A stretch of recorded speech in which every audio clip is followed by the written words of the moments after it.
Hello and welcome back to the channel. So today we have a story about, well, apparently our weird obsession with female Marvel heroes' bodies. So without further ado, let's get into the story.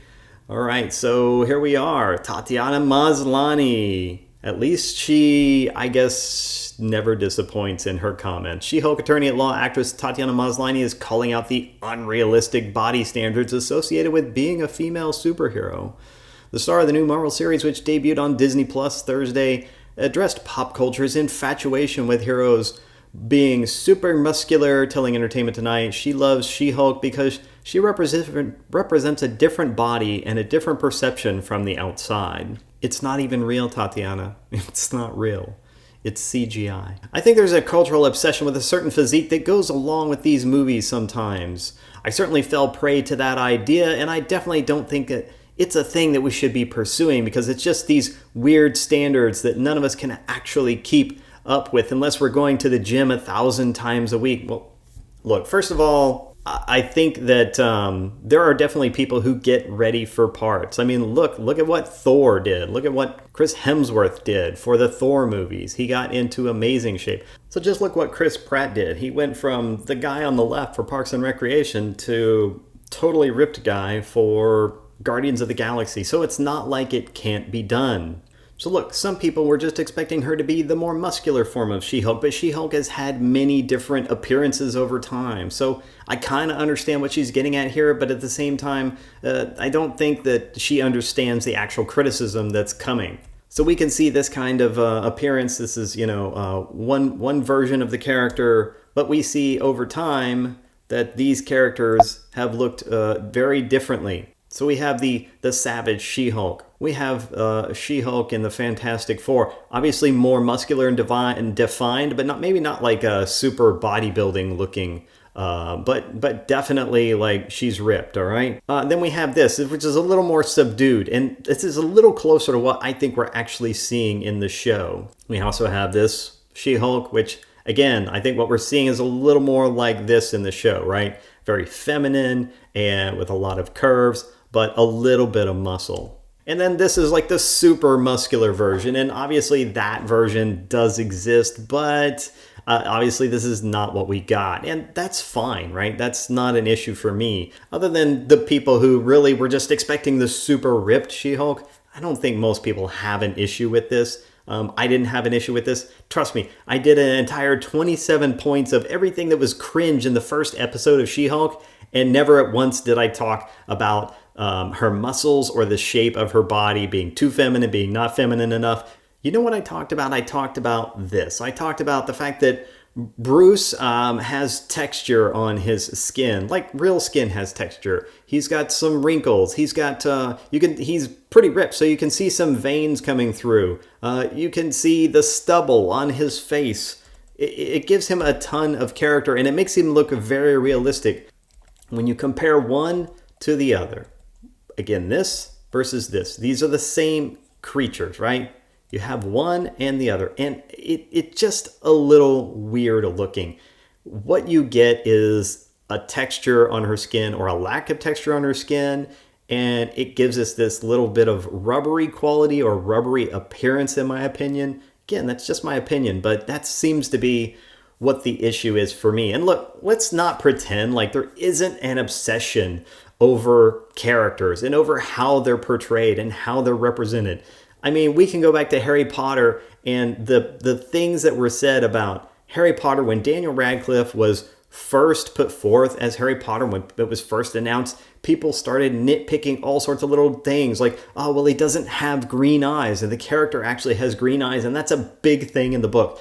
Harry has his mother's eyes, and everybody says it, even in the movie, but he's supposed to have green eyes, and he does not have green eyes like his mother. So it's just one of those things. Look, I think you could make the argument now that nobody would imagine anyone else as Harry Potter other than Daniel Radcliffe. and her teeth weren't big enough. She's described as having kind of buck teeth in the book, but she doesn't have teeth that are big enough. And people talked about all of these things. So all of these things were an issue. And people go on and on about the costumes that they have. People are talking right now about Daredevil and whether he's going to have his yellow costume or if he's going to have his red costume, and why would they do the yellow costume, and some people like it and some people don't, and some people like the other costume. Look, these are just stupid things that fans love to discuss. They're not important, no. But we love to get into them because it's the details, and we love to argue over which is better and put forth our explanations on how this is better than that. And I mean, these are the things that the fandom loves to discuss. This is going to happen nonstop. And look, you're in this, I'm presuming, for the long haul. So if this gets picked up for another season, maybe you could quit whining about this, right? Because this is something that people are going to talk about. And you could just accept that this is what being an object in the fandom is all about. And yes, you are an object of the fandom. Everything, the whole show is an object to the fandom. And they're going to discuss all details in all aspects of the show. And you're playing a character, so you become an object that the fandom will discuss as well. So it's just how it is.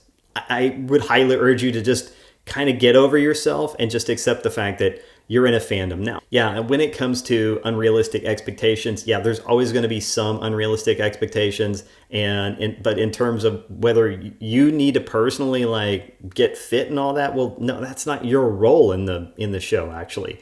You play Jennifer Walters, but then you have the CGI version of She-Hulk, and that's how they do everything, I guess, for She-Hulk. And so, I guess, what are you complaining about? You're complaining about having to hit the gym? Because it doesn't seem like you do, actually. It seems like this is just being done in CGI, and you don't have to hit the gym.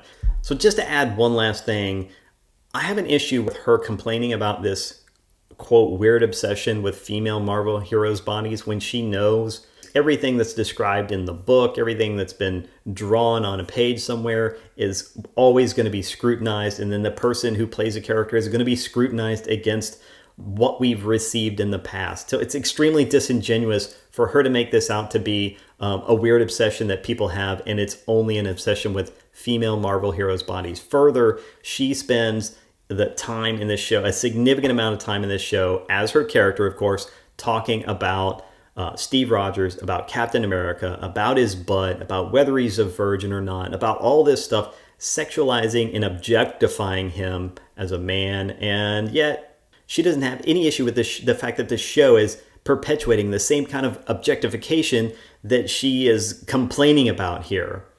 No comments on that. Absolute crickets. That's absolute hypocrisy. And the fact that they do this in the show, and that they do it to a man, but it's not allowed to be done to a woman, this is just the kind of blatant hypocrisy that we get. And this is this feminist narrative that they're pushing, these feminist ideologies that they're pushing about the male gaze and all of that. And that's all this is. It's a bunch of narrative-driven bullshit. We can see who this person is. I think she's not a bad actress. And overall, I mean, the first show was not great. It wasn't terrible. It's somewhat enjoyable at parts, but there's a lot of woke crap in it. If you know what I mean. I mean, if you don't, then go watch my 27 top cringe moments of the first She-Hulk episode, and you'll see exactly what I'm talking about. All right, that's it. I'm done with this. In any case, let me know what you think. I don't understand her comments here about the weird obsession with female Marvel heroes' bodies. Look, people have a weird obsession with literally everything in fandoms. An obsession about all sorts of mannerisms. Everything gets dissected and broken down and discussed. And that's just how it is.